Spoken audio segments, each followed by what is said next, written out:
ओम नमः शिवाय भक्तों, स्वागत है आपका आपके अपने भक्ति संसार चैनल पर। हर सोमवार होती है भोलेनाथ की विशेष कृपा और जब कोई 16 सोमवार का व्रत करता है तो स्वयं महादेव बनते हैं उसके जीवन के रक्षक, मार्गदर्शक और वरदाता।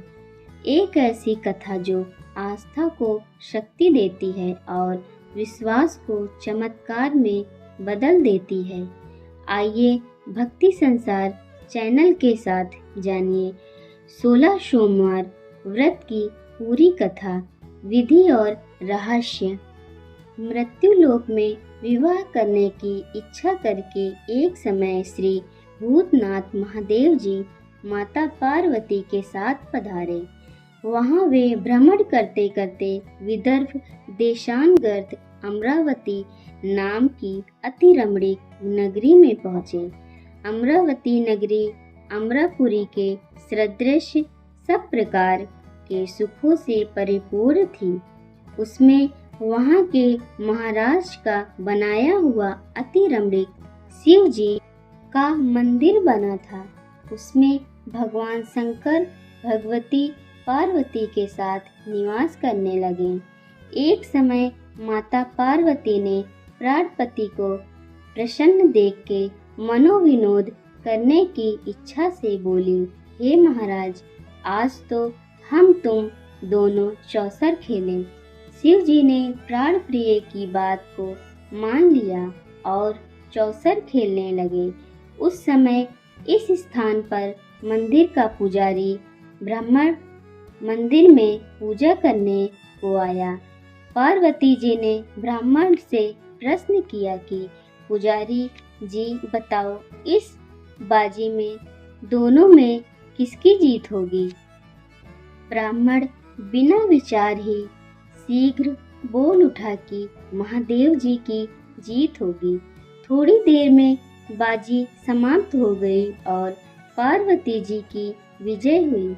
अब तो पार्वती जी ब्राह्मण को झूठ बोलने के अपराध के कारण श्राप देने को उद्यत हुई।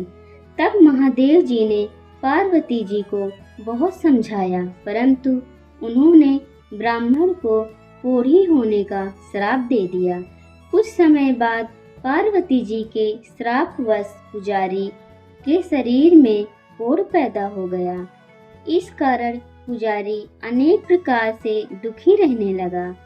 इस तरह के कष्ट भोगते हुए जब बहुत दिन हो गए तो देवलोक की अप्सराएं शिव जी की पूजा करने उसी मंदिर में पधारी और पुजारी के कोढ़ के कष्ट को देख बड़े दया भाव से उससे रोगी होने का कारण पूछने लगी। पुजारी ने निसंकोच सब बातें उनसे कह दी। वे अप्सराएं बोली, हे पुजारी, अब तुम अधिक दुखी मत होना, भगवान शिव जी तुम्हारे कष्ट को दूर कर देंगे। तुम सब बातों में श्रेष्ठ षोडश सोमवार का व्रत भक्ति भाव से करो। पुजारी अप्सराओं से हाथ जोड़कर विनम्र भाव से षोडश सोमवार व्रत की विधि पूछने लगा। अप्सराएं बोली कि जिस दिन सोमवार हो उस दिन भक्ति के साथ व्रत करें, स्वच्छ वस्त्र पहने, आधा सेर गेहूं का आटा लें, उसके 3 अंगा बनावें और घी, गुड़, दीप, नैवेद्य, पुंगी फल, बेल पत्र, जनेऊ, जोड़ा, चंदन, अक्षत, पुष्पादि के द्वारा प्रदोष काल में भगवान शंकर का विधि से पूजन करें। तत्पश्चात अंगों में से एक शिव जी को अर्पण करें, बाकी 2 को शिव जी की प्रसादी समझकर उपस्थित जनों में बांट दें और आप भी प्रसाद पावें। इस विधि से 16 सोमवार व्रत करें। तत्पश्चात सत्र हवे सोमवार के दिन पाव सेर पवित्र गेहूं के आटे की बाटी बनावे, तदनुसार घी और गुड़ मिलाकर चूरमा बनावे। और शिव जी का भोग लगाकर उपस्थित भक्तों में बांटे। पीछे और सकुटुंब प्रसादी लें तो भगवान शिव जी की कृपा से आपके मनोरथ पूर्ण हो जाते हैं। ऐसा कहकर अप्सराएं स्वर्ग को चली गईं। ब्राह्मण ने यथाविधि पूर्णश सोमवार व्रत किया तथा भगवान शिव जी की कृपा से रोग मुक्त होकर आनंद के साथ रहने लगा। कुछ दिन बाद जब फिर शिव जी और पार्वती जी उस मंदिर में पधारे तब ब्राह्मण को निरोग देख पार्वती जी ने ब्राह्मण से रोग मुक्त होने का कारण पूछा तो ब्राह्मण ने 16 सोमवार व्रत कथा कह सुनाई। तब तो पार्वती जी ने अति प्रसन्न हो ब्राह्मण से व्रत की विधि पूछकर व्रत करने को तैयार हुई। व्रत करने के बाद उनकी मनोकामना पूर्ण हुई तथा उनके रूठे पुत्र स्वामी कार्तिकेय स्वयं माता के आज्ञाकारी पुत्र, परंतु कार्तिकेय जी को अपने यह विचार परिवर्तन का रहस्य जानने की इच्छा हुई और माता से बोले, हे माता जी, आपने ऐसा कौन सा उपाय किया जिससे मेरा मन आपकी ओर आकर्षित हुआ। तब पार्वती जी ने वही पूर्ण सोमवार व्रत कथा उनको सुनाई। स्वामी कार्तिकेय जी बोले कि इस व्रत को मैं भी करूंगा क्योंकि प्रिय मित्र ब्राह्मण बहुत दुखी दिल से परदेश गया है। हमें उससे मिलने की बहुत इच्छा है। कार्तिकेय जी ने भी इस व्रत को किया और उनका प्रिय मित्र मिल गया। मित्र ने इस आकस्मिक मिलन का भेद कार्तिकेय जी से पूछा तो वे बोले, हे मित्र, हमने तुम्हारे मिलने की इच्छा करके 16 सोमवार व्रत का किया था। अब तो ब्राह्मण मित्र को भी अपने विवाह की बड़ी चिंता हुई। कार्तिकेय जी से व्रत की विधि पूछी और यथाविधि व्रत किया। व्रत के प्रभाव से जब वह किसी कार्यवश विदेश गया तो वहां के राजा की लड़की का स्वयंवर था। राजा ने प्रण किया था कि जिस राजकुमार के गले में सब प्रकार श्रृंगारित हाथनी माला डालेगी, मैं उसी के साथ अपनी प्यारी पुत्री का विवाह कर दूंगा। शिव जी की कृपा से ब्राह्मण भी स्वयंवर देखने की इच्छा से राजसभा में एक ओर बैठ गया। नियत साफ पर हथनी आई और उसने जयमाला उस ब्राह्मण के गले में डाल दी। राजा की प्रतिज्ञा के अनुसार बड़ी धूमधाम से कन्या का विवाह उस ब्राह्मण से साथ कर दिया और ब्राह्मण को बहुत सा धन और सम्मान देकर संतुष्ट किया। ब्राह्मण सुंदर राजकन्या पाकर सुख से जीवन व्यतीत करने लगा। एक दिन राजकन्या ने अपने पति से प्रश्न किया, हे प्राणनाथ, आपने ऐसा कौन सा भारी पुण्य किया जिसके प्रभाव से हथनी ने सब राजकुमारों को छोड़कर आपको वरण किया। ब्राह्मण बोला, हे प्राण प्रिय, मैंने अपने मित्र कार्तिकेय जी के कथा अनुसार 16 सोमवार का व्रत किया था, जिसके प्रभाव से मुझे तुम जैसी स्वरूपवान लक्ष्मी की प्राप्ति हुई। व्रत की महिमा को सुनकर राजकन्या को बड़ा आश्चर्य हुआ और वह भी पुत्र की कामना करके व्रत करने लगी। शिव जी की दया से उसके गर्भ से एक अति सुंदर, सुशील, धर्मात्मा और विद्वान पुत्र उत्पन्न हुआ। माता पिता दोनों उस देव पुत्र को पाकर अति प्रसन्न हुए और उसका लालन पालन भली प्रकार से करने लगे। जब पुत्र समझदार हुआ तो एक दिन आपने माता पिता से प्रश्न किया कि माँ, तूने कौन सा तप किया है जो मेरे जैसा पुत्र तेरे गर्भ से उत्पन्न हुआ है। माता ने पुत्र को प्रबल मनोरथ जान के अपने किए हुए 16 सोमवार व्रत को विधि के सहित पुत्र के सम्मुख प्रकट किया। पुत्र ने ऐसा सरल व्रत को और सब तरह के मनोरथ पूर्ण करने वाला सुना तो वह भी इस व्रत को राज्य अधिकार पाने की इच्छा से हर सोमवार को यथाविधि व्रत करने लगा। उसी समय एक देश के वृद्ध राजा के दूतों ने आकर उसकी एक राजकन्या के लिए वरण किया। राजा ने अपनी पुत्री का विवाह ऐसे सर्वगुण संपन्न ब्राह्मण युवक के साथ करके बड़ा सुख प्राप्त किया। वृद्ध राजा के दिवंगत हो जाने पर यही ब्राह्मण बालक गद्दी पर बिठाया गया, क्योंकि दिवंगत भूप के कोई पुत्र नहीं था। राज्य का अधिकारी होकर भी वह ब्राह्मण पुत्र अपने 16 सोमवार के व्रत को करता रहा। जब 17वां सोमवार आया तो विप्र पुत्र ने अपनी प्रतिमा से सब पूजन सामग्री लेकर शिवालय में चलने के लिए कहा, परंतु प्रतिमा ने उसकी आज्ञा की परवाह न की। दास दासियों द्वारा सब सामग्रियां शिवालय भिजवा दी और आप नहीं गई। जब राजा ने शिव जी का पूजन समाप्त किया तब एक आकाशवाणी राजा के प्रति हुई। राजा ने सुना कि हे राजा, अपनी इस रानी को राजमहल से निकाल दे, नहीं तो तेरा सर्वनाश कर देगी।